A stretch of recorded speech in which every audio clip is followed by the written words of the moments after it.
Conversations that spark connections. This is Plugged In, the Volt Community Podcast. So my name is Kelly Payton. I'm the co-manager of King's Home Stables. King's Home Stables exists to provide the youth of King's Home therapeutic equestrian services in the form of equine facilitated learning and equine psychotherapy. We service the youth of King's Home. Those are teenagers in the foster care system, ages 12 to 21 or older, and they come to us for equine facilitated learning, like I said, where we utilize the horse as a tool to enforce other life lessons: behavior management, emotional output, time management, math skills, reading skills, and we just use the horses as a therapeutic tool for them. A lot of these kids have trauma and negative experiences that they try to overcome, and we try to help them through that, and we use the horse as a tool to get them where they need to be as they're going through this really rough point in their life.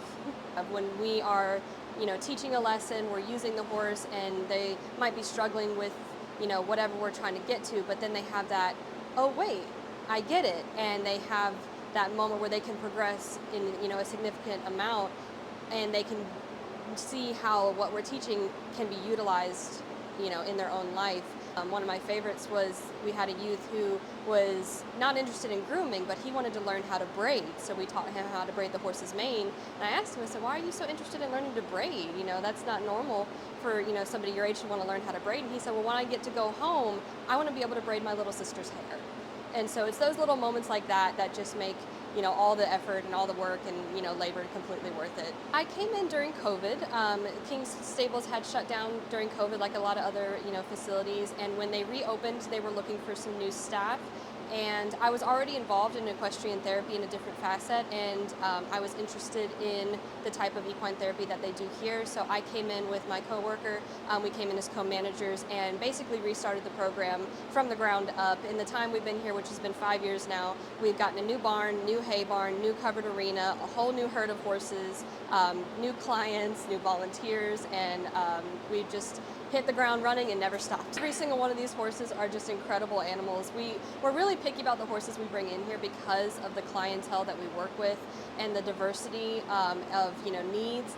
I have to say my overall favorite would be a tie between Annie and Theo. Annie has been here a long time with us. She is worth her weight in gold. I can put an infant on her back and she wouldn't take a step out of place. And Theo, even though he's new to us, he has quickly become a favorite of mine. He is so easygoing and so lovable, and he allows our kids to have aha moments about overcoming challenges, because he is actually missing one of his eyes, and they think, oh, well, I can't ride him, right? And it's completely, he's perfectly fine to be ridden. It doesn't bother him, it doesn't hold him back, and it shows them, well, he overcame this challenge, so he lives his life normally, why can't I? Volt Media Group's Plugged In Podcast is brought to you by Radney Smith Funeral Home and Frontline Off-Road in Sylacauga. The hard moments come when you learn something about the clients that you weren't expecting to learn. We don't pry. I'm not a therapist. I allow the horses to teach the lessons. I'm a facilitator of experiences.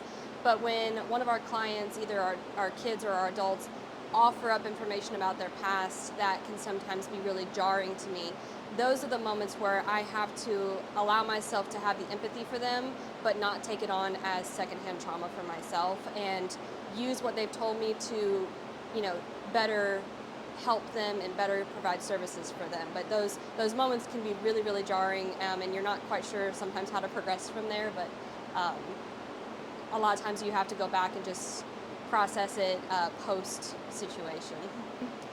Donations, a lot of donations. We offer private lessons, but that is a very small amount of our funding. We are always looking for people to provide us with these donations, people who feel moved to support our program.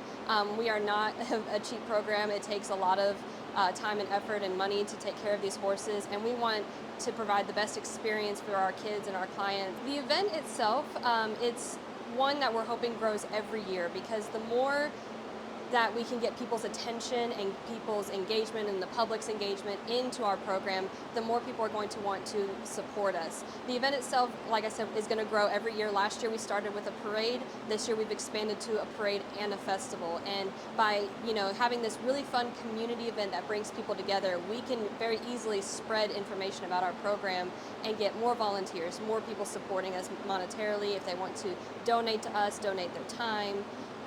And all of that just goes back into the care of these horses. Until you experience the power a horse has to emotionally heal you, it's hard to explain. I can talk about it all day long, but until it's experienced by our youth and our clients and our volunteers, those are the moments that I'm looking for, is allowing the horse to do the teaching that I know that they provide me, and I want to share with everybody.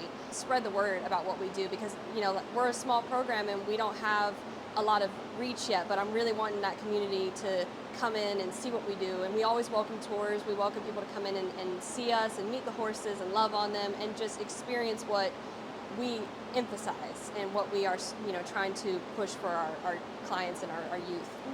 We thank you for your work, and we are excited to be partners with the Horses and Hounds Halloween Hoopla. I'm excited. Thank you so much.